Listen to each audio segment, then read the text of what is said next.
What are we doing? Show me cards. I'm gonna show you a couple of cards that came out this month or last month in the variety set. Spoiler, there's a lot of dragons. What am I doing? Am I rating them on just how I think they're good or not? What are we doing? You're just really explain this.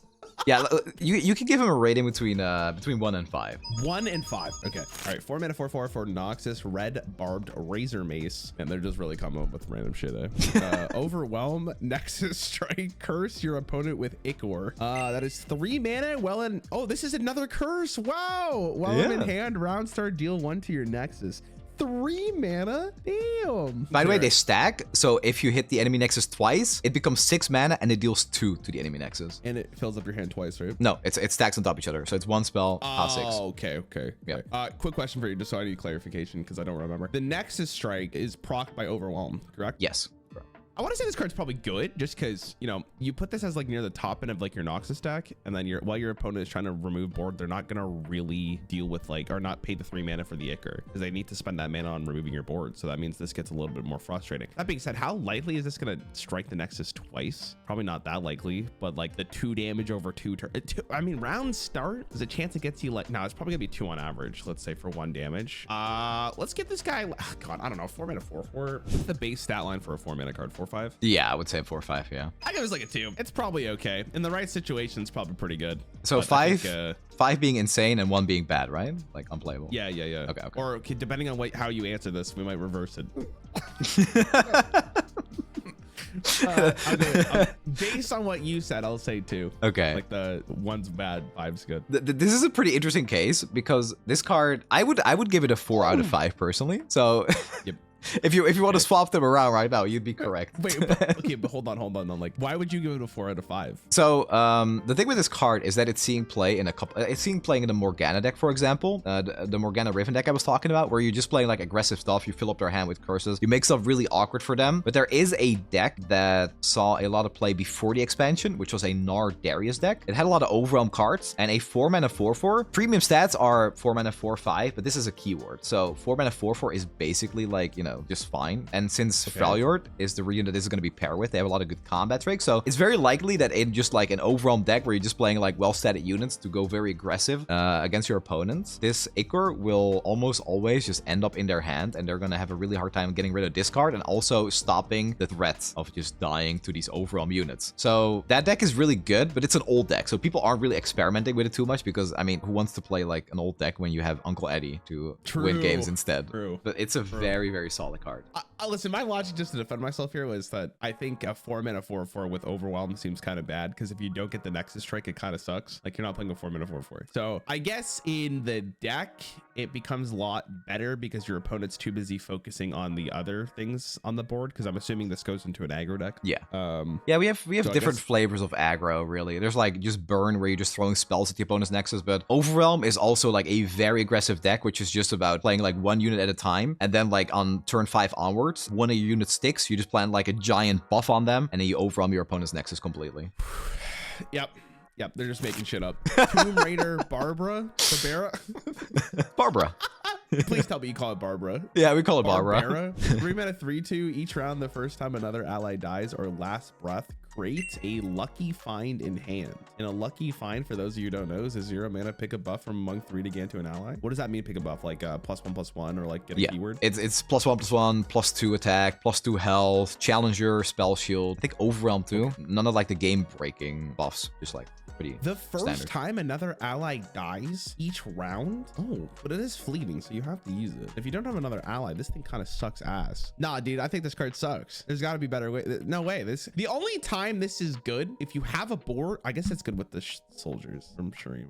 No, it's first round. Wait, no, if it was 2 mana, it'd be a juicer. It'd be a turbo juicer. 3 mana, I think it's actually too slow. I think the mana cost actually makes a huge difference here. Because like the only time you ever want to play this is if you go play turn 1, turn 2 minions into this. But like if you don't have that exact curve, this card's 3 mana 3/2 do nothing. And I guess maybe you get 1 lucky find, but I'm sure there's other stuff you can do. No, I think this card's bad. I'll give it like a 2. I'll give it a 2 too.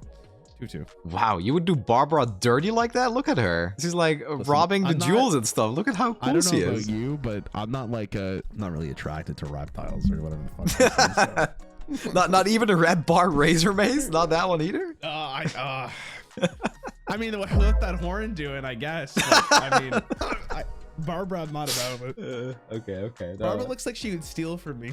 Actually, she kind of does. But yeah, she's trash. She's unplayable. It's really bad. And the thing about it is, it's each round the first time another ally dies. It's like, even like once per turn. If it was like multiple times per turn, maybe. Or if it was 2 men, like you said, maybe. But both of these, it's so bad. There's actually the Akshan Morgana deck right now that would love this card if it was better. It's like the perfect playstyle for it, and they don't even play this card. Yeah, I think 2 mana would be pretty fucking insane. If an ally dies, you get the lucky find, and then if I guess the last breath wouldn't proc on this if it also died because it's the first time. Does that make sense? Like, because the last breath on this has like a death rattle. I'm just gonna call it a death rattle. It creates a lucky find, but if another ally died already, do you not get the last breath? You do. So that's the only way to get it twice per turn. Okay. But then 2 of your units died, so what are you gonna use it on, right? Your 1-drop? Good luck. Alright, this one is not a reptile, even though he kind of looks like one. We got 3 reptiles in a row. He's an amphibian. He's a frog. 3 mana, 1/3. What is this on his croupier? What the hell is a croupier? Yeah, I don't know. He looks like he's playing some cards. Okay. He's got brash. When you play a card with cost equal to my power, grant me +1/+1. I mean, doo-doo dog, or what are we saying here? Like, this he's got to be trash. 3 mana, 1/3, and then you expect me to have other cards equal to my equal to my power. Hold on. I thought it was good. Maybe in my head, I thought that was mana cost for a second. Okay, if you play this on turn 3, you have 3 spell mana. If you go 1, 2, you get what? A 3/5. Then it gets bigger. Brash is kind of a nice keyword on it as well. God, in Disneyland, this card's gas, but I think this is also another 2. It's tough because this one I don't know what that noise was. I don't know if you heard that. I was trying to make the noise that the croupier would make when you fucking full sweep him at the table. God, in Disneyland, this card's insane because like if you can actually get the dream of going like a 3/5, but like consistently speaking, is it really that worth it? And then if you don't actually want to spend the mana on this, like if you don't want to use the spells to give it +2/+2, is it even worth it? No, I think this card's bad. I'll give it like a 2. I could see it being good in the if there's like the perfect combination of cards in Disney World. Yeah, no, unfortunately you're right. I thought this card was going to be at least okay, because if your opponent like tries to remove it, you can play like your spells from hand to buff it up instantly. But it's a dream you want to live, but you very rarely actually get this like above a 3/5. And for the investment you're putting in to actually buff it, it's not really worth it. Hearthstone's had so many cards like this, man, where it's just in the perfect world, you're like, this is the money. Yeah. And then every single time it's like, why am I even playing this card? Yeah, it sucks because I like that playstyle a lot, but like the mana refilling and getting your mana, like having like 1 mana spells that you're generating to always have something for him. But no, it's just bad. Deathgrasp cultist. 4 mana 3/4. Oh my god, 4 mana 3/4. For the record, we're recording this at like the ass crack of dawn. So if I sound like an idiot. Shadow Isles, when I'm summoned or you summon a Titanic ally, curse the strongest enemy with terror. Okay, so Titanic is 8 attack above. I can't remember. 8 attack or 8 health. 8 attack or 8 health. Okay. Terror. 2 mana while I'm in hand. The cursed unit has -3/-0. I mean, okay, they have 1 ally. You play this, you get -3. In the early game, that is pretty fucking insane. You just shut down something. They just wasted their mana on it. That alone might make this card playable. And then you continue doing it. And then, okay, so what happens if something's terrored and then you kill it? Does the terror leave your opponent's hand, or yes. does it stick around? Yeah, it's like attached to a unit. So when that unit dies, the terror is also gone. Interesting to say, by the way, you cannot discard or get rid of terror cards in the end in any way unless you have like a hand-wide effect that says like discard your entire hand, for example. Oh, I thought that would be included. That's really interesting that it's not like that. Yeah, no terror cards or no curse cards can be targeted in hand. I'd be willing to bet that they tried to do that during development and they realized these cards suck if that's the case. Yeah, I think so too. They got rid of it. I think later in the game, this is whatever. I don't really think you care about this card that much later in the game. -3 attack is kind of juicy, but I feel like you could definitely do some better stuff later in the game. I guess this is like in combination with your Titanic allies and stuff. So I mean, this card's probably played. This seems pretty good. I think on turn, if you play this on turn 3 and just -3 their strongest enemy, it's got to be pretty good. So probably like a 4. That was my rating too, but unfortunately it sees no play right now. I still think it's a pretty good card. It's just like a play style that we don't really have right now, because the synergy with this card has to be fearsomes. So fearsome decks have been a thing. They haven't been good for a long time, but the problem then becomes, where am I getting my Titanic allies? Because you want to play like, what if I'm about to cook here. Okay, what if you don't put it in a fearsome deck and you just play it as a 4 mana 3/4 in a slower deck? That way you just slow your opponent down. So I tried that. I built meme decks most of the time, so I can't really like say that I was cooking very hard with a deck like that because maybe it was a little bit too meme. Still didn't feel great because if you're playing it in a slower deck, it's like, why don't I just kill my opponent instead of giving them, you know, or killing their units instead of giving them -3, where they can just play the curse and get their unit back, technically. Yeah, okay. I guess that's fair. Okay, fair enough. Yeah. I'm trying to think of Hearthstone would be better, but probably not. Yeah, it's more like the decks you want to play this in don't really have Titanic allies. That's a big issue, so you don't get the dream. Chemtech Drake? Are all the Drakes in the game? Yeah, they are. Holy fucking bad chest, dude. That's insane. 8 mana, 8 sex. God, I need help. The Chemtech Drake, when you play a spell, draw 1. When you draw, well, you have a full hand, deal 1 damage to the enemy nexus. Do you still discard the card, or does it like? Yeah, if you draw a card when your hand is full, it's obliterated. It's gone. Booty cheeks. 0 out of 5. Never seen play. You could literally do anything better than this. Don't tell me it's played. I won't believe you. That's awful. Do you see this first line of text though? When you play a spell, draw 1. Okay, fair enough. I mean, it's the auctioneer. The gadget's an auctioneer. No, it's worse than auctioneer though because it costs 8 mana. That's fair. But you have spell mana in the game. I guess it's spell mana in the game. It makes it a little bit more spicy. How many spells realistically can you draw with this with 8 mana? Like that's a lot of mana. And how many like 0 cost spells are in Runeterra? Good, well, not that many actually. There's a couple of good ones, but I would say a pretty low amount, I guess. I'll give it a 1 out of 5. I still think it's bad. Okay. If that's your final rating, I'm gonna tell you this. This card actually had to get hot fixed because it was turbo broken.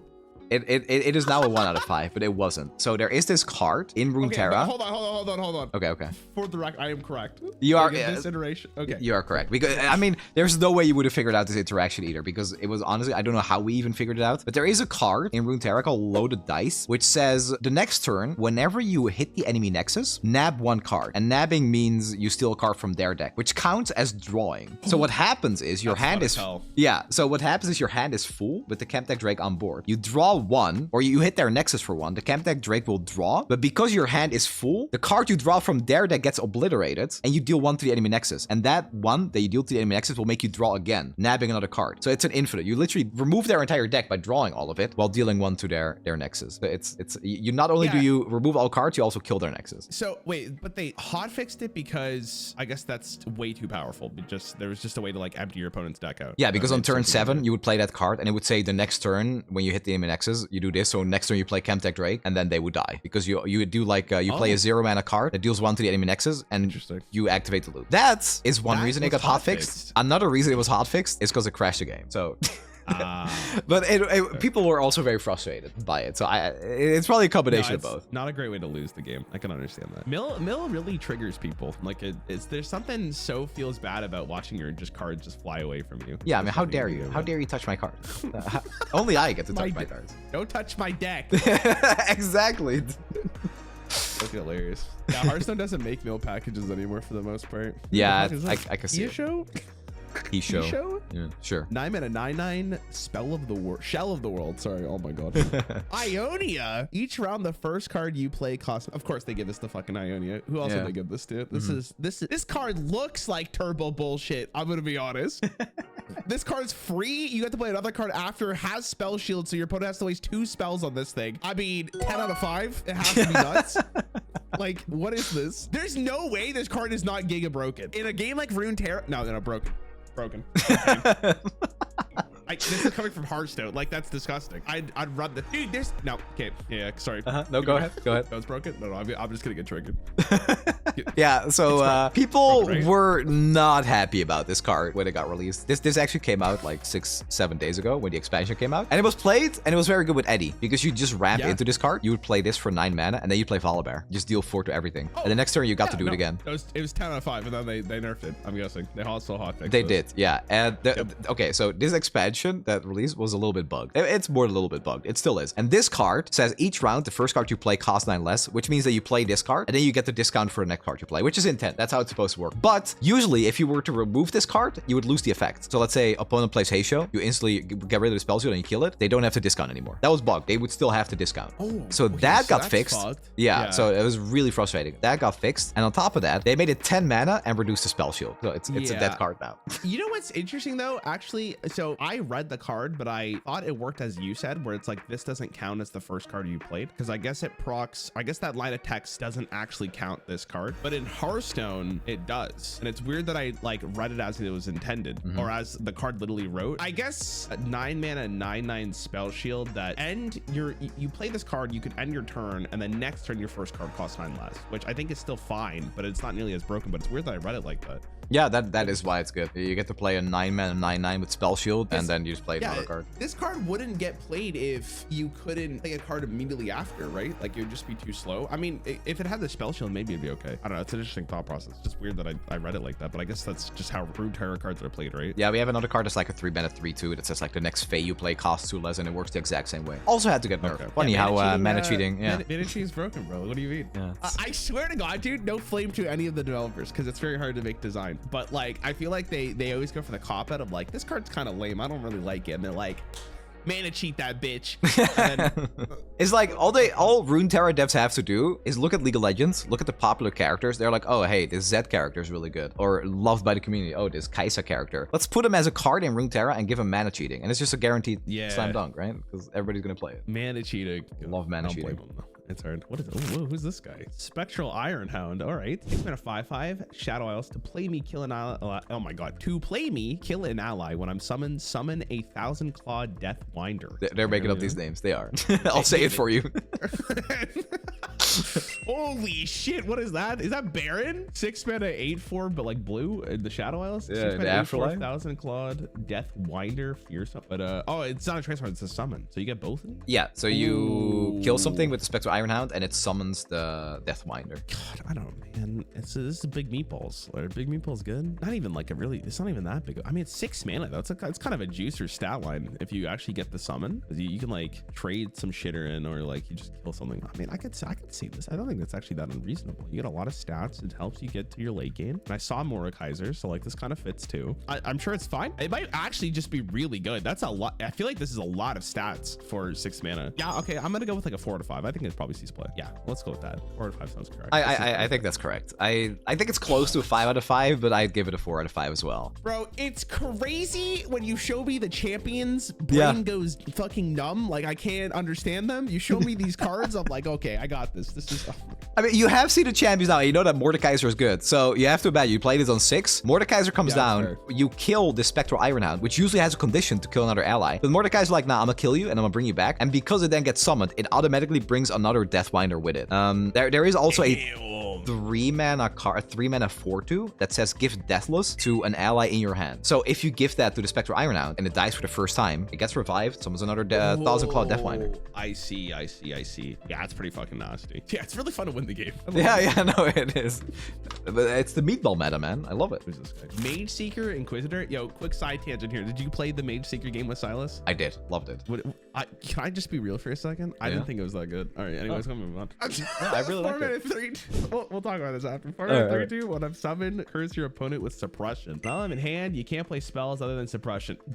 The first time I read it, I thought it said depression, which was pretty funny. I mean, it basically is depression. Yeah. This is okay. This one, more than the other curses that I've seen, is probably the most obtrusive into your game plan. Because you have to pay 2 mana if you're like a spell deck at all. Not even kidding. Like, this card could actually just solo win you the game, depending on when you play it. If your opponent needs a clear or something and they just can't play it because of the suppression, because it costs 2 mana, it's insane. 3/2 stat line kind of sucks though. But it is when I'm summoned. Very interesting. And then I can challenge something. This one's tough. I don't think the Mageseeker is that great, but I think suppression's really good. And I would imagine that they would only print this card on an understated minion, because it's such an annoying card to deal with. 2 mana guarantee your opponent has to spend if they want to play spells. Kind of useless against, I guess, minion heavy decks. So like maybe against Eddie, it's fucking horrible, but I think against most decks, it's probably okay. I give it like a 3 out of 5. I don't think it's like insane, but it's definitely like one of those cards that you probably think about putting it into your deck if you're playing Demacia. Okay, if I just look at the meta stats right now, this is a 5 out of 5 card. And it's because of Mordekaiser. Mordekaiser just revives this dude. And you give your opponent depression because they're gonna have to pay like 6 mana to be able to play spells again. And if they can't, well, they die, because you also have the Spectral Ironhound and their big stats and stuff. The Morgana and Mordekaiser deck I mentioned earlier plays this as kind of like the centerpiece, where it's just like, okay, I'm removing all your stuff and I'm locking you out of the game with suppression and Morgana shackles. That's how the deck is played. It's a Demacia Shadow Isle deck. Interesting. Okay. Yeah, I don't know. The Mageseeker is good, but the suppression suppression spell is really good. You're playing the card for suppression. Like suppression's a card that I would legitimately think about just putting into my deck. Yeah, there's also this card. This is the other card that gives suppression. This one is not played, but this is like you give something +2 health and you give them suppression as well. But the thing about the Inquisitor is that it's a summon effect, which lets you do like really disgusting things with it. Yeah, magical. Yeah, the magical ones. I mean, it's still probably not bad. The thing is like redundancy. Like it's probably not needed if you're just gonna summon a shit ton of Mageseekers. But like I would imagine if you're not pairing it up with more, you would actually consider it if you really want the effect. Yeah, it's not horrible. It's I would say now I haven't played it with that much, not the Mordekaiser Morgana deck, but I say this is like a really high skill cap card because the way you want to play the Mageseeker Inquisitor is you want to play it at like a specific moment where your opponent can't easily use the suppression, and then you also have the 3/2 challenge stat. So in a way, you want to like use it as you go into your attacking turn, not let your opponent play spells and then use the challenger or multiple challengers to pull their big threats out of the way. So it's very hard to find the correct timing for it, but if you do, then you basically win the game on the spot. And Mordekaiser makes it a bit easier because he just prints this card,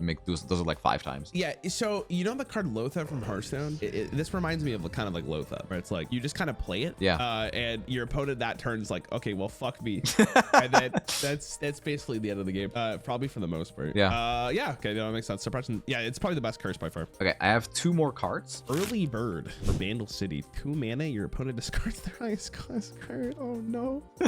God, man, that's a card right there. In my heart, I think this is insane. That's so good. That seems so good. 2 mana to just say fuck you to your opponent's win condition potentially is pretty good trade-off. And you can put how many of these? 3? Yeah, it's a fuck you Eddie card.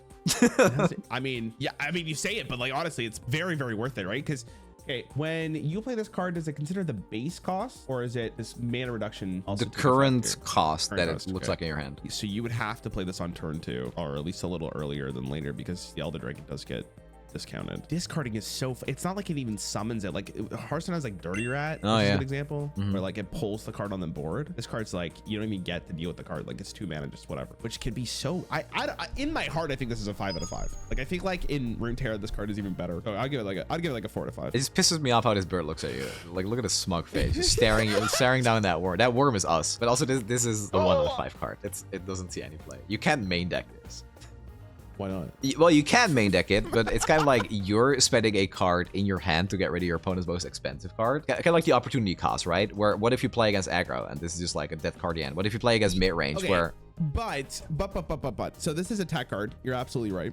But in some situations, in some metagames, like right now, if you know your opponent is going to be playing Elder Dragon quite a bit, like this card should be a 5 out of 5. If you're going against aggro, yeah, you're fucking right. Like it's not going to do anything. Hearthstone has the same issue. If you put like weapon tech into your deck and your opponent doesn't play a weapon, you just have a fucking dead card. The thing is, if you're talking about the weapon tech, like your opponent has to play the weapon first. They have to pay the mana to equip the weapon. You're technically paying 2 mana to get rid of one of your cards because you're using the early bird, and you get rid of your opponent's most expensive card, which they're probably not going to use in at least a little while. And also like that's fair. Yeah, that's fair. I don't know, I feel like, so this is the interesting thing about card games is you don't know how much that actually impacts the game because it happens so fast, right? You know why you lose a game against a combo deck because you see the combo, but in some cases this might just win you the game because then your opponent has to draw another win condition, which could give you more time. I think you're right though, like maybe it is weak. There's a chance they can't even play their most expensive card. There's actually a really good analogy here. There's a card called Ticketus in Hearthstone, one of the most hated cards in the game. It's 6 mana. If it gets corrupted, which I'm not going to go through the mechanic, but basically what it would do is it would burn 5 cards from your opponent's deck, which was a really annoying effect because it's like milling your opponent's deck. But sometimes you just hit their win condition. Can they see what cards get milled? Do both players see it? You can see, yeah. Sometimes you would just hit the opponent's win condition, then they would lose. But other times you're just burning 5 random cards for like nothing. And in that consideration, it's like you're just taking 5 cards off the bottom of the deck that you weren't going to play anyways. This card's almost the same. I'm really surprised it doesn't see any play though, especially because you told me that like Elder Dragon is very popular. Yeah, like I said, there is even like a controlled Battle City right now, which ironically does use Elder Dragon as well. If you main deck this, it's just kind of, it doesn't really do that much for you. Elder Dragon usually isn't even the win con. You play it because you get the Dragon's Boon for just putting Elder Dragon in your deck. But if you discover this card from like another card, so you put a unit on the board and you get this in your hand, then suddenly, because you can choose it if you think you need it, then it's like insane. It could be game winning. But main deck in it is too inconsistent. It just doesn't do anything against some of the decks in the meta. 1 out of 5 seems so rude, but I guess you're right. No, here's what we can do. You say you were going to play Runeterra. If you actively lose the early bird, I'll concede that it's a 5 out of 5, okay? But all right. until then, I'm ready to get 1. I'm going to get a paid actor later today. The Kingfisher. They literally just put a fucking boat in the game. Oh, yeah. The boat of all boats. Wait, okay. Before you read the card, do you know about the boat meme in Runeterra where we call tutors that draw champions boats? Okay, so when Runeterra was released officially 3 years ago, the first region we got was Buildswater, which had tutor cards for champions, and they were all boats. Like we had Misfortune's boat, we had Gangplank's boat, and we had Swain's boat. So ever since then, every time a card draws a champion, we call them a boat. It's a Runeterra. Okay. Yeah. So this is a this is a boat. I see. Okay, yeah. Because it says each round the first time you summon a champion. Wait, that's not when I'm summoned, draw one of each champion from your deck. Oh, okay. There we go. I understand it. Okay, 9 mana 8/8, the Kingfisher. I'm gonna be honest, bro. I'm gonna be honest. This is no slight to the design team at Runeterra, but come on. Boats? Come on. What are we doing here? Well, what would you prefer? What would you have liked to see? Literally a fucking water monster. I don't know. A boat? Anyways, okay. A tank or something? An airplane? They seem like a very, very specific fucking, I don't know, detail. I can't imagine wanting to play a fantasy card game like Legends of Runeterra and I'll be like, I'm gonna play my boat! Okay, really fast, you don't have to rate this one, but this is my favorite boat because it also draws a champion. All right, hold on. King Jarvan III. Damn, is that his dad? Yeah. 7 mana 5/6 tough. When I'm summoned, draw Jarvan 4. If he's already in play, instead give allies Challenger and Scout this. What the fuck? The second text is disgusting. I just think it's so funny that all the tutors have always been boats, and then here's like, hey, here's Jarvan's father. Yeah. And we still call him a boat. Isn't that an insane card? It's like played as a one-off most of the time. Isn't Jarvan turn 6? So you play Jarvan and then you play this right after and your opponent just concedes? It doesn't I've not run into that very often, but when you do get that curve, yeah, you do win the game. Yeah, I'm living in Disney World. It's fine for that one. It's good. Okay, sorry. Kingfisher, when 9 mana 8/8, when I'm summoned, draw one of each champion from your deck each round the first time you summon a champion rally. Oh my god. Wait, is that for the rest of the game or while this is on the board? Well, this is on the board. If this lives, that's pretty juice. But if you're living in Disney World, that's pretty good. 9 mana 8/8 to draw 3 cards and specifically tutoring your champions, that's probably pretty good. You're probably playing it for that. I think the each round thing is kind of like an additional benefit. And I can't remember, but I don't think Demacia is like the best at drawing because you want to spend your cards on other stuff or like the card slots. Like buffs and actual characters that win you the game. That's true. So like probably plate, maybe as a 1-of. I don't think it's like a 3-of. Probably like I don't know, 3 out of 5. I could actually you would consider putting this in your deck if you need it. If the game's going long enough and you're like, okay, I need the champions, like, all right, this is probably okay for like a couple copies, if not one. So I'll give it a 3 out of 5. I think this card is like really interesting with Elder Dragon because it draws your Elder Dragon. You get like a dragon boon on it, but even there, it doesn't see a lot of play. I love this card. I think it's better than people give it credit for. It sees no meta play, unfortunately. No meta play. Yeah. The boat of all boats does not see play. So you don't play this card though because you don't need the draw, I'm assuming? You don't want to pay 9 mana for a card in Demacia because it's like a very mid-range play unit on curve kind of deck where you don't have any spells to like make the game go long. If you lose your units in Demacia, you already lost. And usually you have a board on turn 5 or your opponent removes your board on turn 5 and that's like win or lose. If you don't have any minions on the board and then you play this, you probably just lost the game because it's too slow. All right. Those were the cards. Do you have a favorite? Just because you said you were playing Runeterra, I wonder which one would you want to build a deck around if you had to play? And why is it Barbara? I'm not fucking doing Barbara. It was dead to me. I mean, I would do it with the Shell of the World card, but you told me it's nerfed, so yeah. Honestly, all these cards suck except for Early Bird. I'm gonna build one with Eddie. That's my goal. All right, I'm gonna wait for that tier 1 deck with the Early Bird. Actually, I'm gonna be honest. I'm not building my own deck. I'm in a net deck like a fucking pleb. All right, you're not gonna find Early Bird then. That's fine. I'll just slot it in after. Let me go look actually right now. Vandal City.